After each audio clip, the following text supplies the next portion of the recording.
ఇప్పుడు నువ్వు ఒక కోరిక కోరావు, అమ్మా ఇప్పుడు చక్కగా వాతావరణం అంతా చల్లగా ఉండి ఏ విధమైనటువంటి ఎండ లేకుండా సుఖంగా అందరము ఉండేటట్లుగా చూడు అని నువ్వు నమస్కారం పెట్టావు. వాతావరణం చల్లగా ఉంటే ఓ రోడ్డు మీద ఒక కొబ్బరి బొండాలు అమ్ముకునేవాడికో ఇంకొక కూల్ డ్రింక్స్ అమ్ముకునేవాడికో వాడి వ్యాపారం వాడికి ఉండదు. వాడేం కోరుకుంటాడు, తల్లి బాగా ఎండ బాగుండేటట్టు చూడమ్మా, నలుగురు నా దగ్గరికి వచ్చి గబగబా నాకు వ్యాపారం బాగా సాగేటట్టు చూడు తల్లి అని కోరుకుంటాడు. ఇప్పుడు నీ కోరిక మన్నించి వర్షం కురిపించాలా, వాడి కోరిక మన్నించి ఎండ గాయించాలా? ఏం చెయ్యాలి? ఇవి అమ్మవారి కష్టాలా కాదా? మనం కోరుతున్నటువంటి ఈ కోరికల వలన ఏ కోరిక తీర్చడం వల్ల ఎవరికి నిజంగా మంచి జరుగుతుందో, దేనివల్ల ఎవరికి చెడు జరుగుతుందో మనకు తెలియదు, కానీ ఆమెకు తెలుసు. అందువలన అందరికీ బాగుండేటువంటి ఒక రీతిలో తనదైనటువంటి ఒక పద్ధతిలో ఈ సమస్తమైనటువంటి జగత్తును కూడా తాను నడిపిస్తూ ఉంటుంది. జగదంబగాన భక్తజనులకు అవ్యయ సౌఖ్య విభవంబులిమ్మని. కాబట్టి తల్లి నువ్వు ఆ విధమైనటువంటి దానివి, జగన్మాతవి, సర్వ సృష్టికి కూడా సాక్షీభూతురాలైనటువంటి దానివి. నీకు తెలియని విషయం అంటూ ఏదీ లేదు.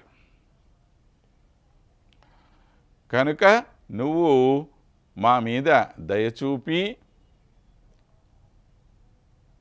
మా అందరికీ కావలసిన సౌఖ్యాలు ఇమ్మని చెప్పి మనం ప్రార్థన చేస్తూ ఉంటే, మరి మన అందరి ప్రార్థనలు ఆ తల్లికి ఏ విధమైనటువంటి ఇబ్బందికరమైన పరిస్థితిని కలగచేస్తున్నాయో ఏమో అని భట్టర్ స్వామివారు ముందుగానే బాధపడిపోతూ ఉన్నారు. అంటే ప్రార్థన చేయటం భక్తుడి యొక్క విధి కాదనని చెప్పి మనం అనం, కానీ ఈ ప్రార్థనలకి అంతూ పొంతూ ఏమన్నా ఉందా? రోజు రోజు ఇన్ని చిట్టాలు తయారు చేసుకొని అమ్మవారిని ప్రార్థిస్తూనే ఉన్నాం పుట్టినప్పటి నుంచి పోయేదాకా. రోజు ఏదో ఒక కోరిక, రోజు ఏదో ఒక కోరిక అడుగుతూనే ఉన్నాం, కోరికలు తీరుస్తూనే ఉంది తల్లి. మరి ఇప్పుడు భక్తుడైనటువంటి వాడు కూడా ఓ నిమిషం ఆలోచించాలి కదా. అయ్యయ్యో మన అమ్మ అంటున్నామే, మన తల్లి కదా ఈమె, ఆ తల్లికి మనం కష్టం కలగజేయాలా? ఎందుకు మనం ఈ విధంగా ఇట్లాంటి ప్రార్థనలు ఇన్ని చెయ్యాలి? ప్రార్థన చెయ్యకపోతే నీకు ఏం కావాలో ఆమె ఇవ్వదా? కేవలం తల్లికి 2 చేతులు జోడించి, తల్లి నాకు ఏది భావ్యమో, నాకు ఏది ఇవ్వటం వల్ల నాకు కష్టం కలగదో అటువంటిదే నాకు ప్రసాదించు, దేనివల్ల అయితే నాకు శ్రేయస్సు కలగదో అటువంటి దాన్ని నాకు కలిగించవద్దు, అన్నీ ఆమెకే వదిలేసేయండి. ఇప్పుడు నిర్ణయ శక్తి ఎవరి దగ్గర ఉంది?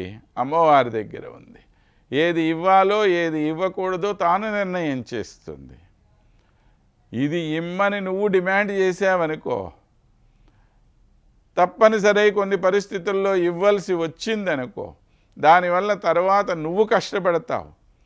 అందువల్ల అక్కడ ఆమె ఆగితే అది అర్థం చేసుకోలేక ఈ తల్లి నన్ను సరిగ్గా చూడట్లేదు అని చెప్పి నువ్వు బాధపడుతున్నావు. అయ్యయ్యో నా బిడ్డ బాధపడుతున్నాడే, వీడు అడిగింది వీడికి ఇద్దామా సంశయం కాదు అమ్మవారికి. కానీ ఇచ్చినందువల్ల నీకు శ్రేయస్సు కన్నా దానివల్ల కష్టమే ఎక్కువ కలుగుతుంది అనేటువంటి భావం మళ్ళా ఇంకో పక్కన ఆమెకుంటుంది. ఈ సందిగ్ధంలో ఆమె కొట్టుమిట్టాడుతూ ఉంటుంది. ఇక్కడ అలా కొట్టుమిట్టాడుతూ ఉండేటువంటి ఆ తల్లి ఆమెకి కలిగేటువంటి ఏ కష్టమైతే ఉన్నదో ఆ కష్టాన్ని ఎవడు గమనించాలి? భక్తుడైన మనమే గమనించాలి. అయ్యయ్యో నా యొక్క ఈ ప్రార్థన వల్ల నీకు ఏమి ఇబ్బంది కలుగుతున్నదో అని నువ్వు అనుకోవాలి. అనుకోవటమే కాదు, దానికి అనుగుణంగా నీ ప్రార్థనల్ని నువ్వు మరల్చుకోవాలి. నాకు ఇది ఇవ్వు అని డిమాండ్ చేయటం కాదు, నాకు ఏది భావ్యమో ఏది యోగ్యమో దానిని నువ్వు నాకు ప్రసాదించు అని నువ్వు చెప్పాలి.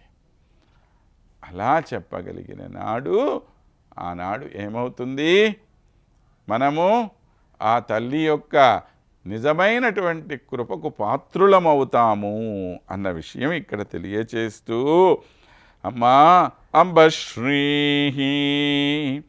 పంకజరజస్తే పాదారుంతుదమేవ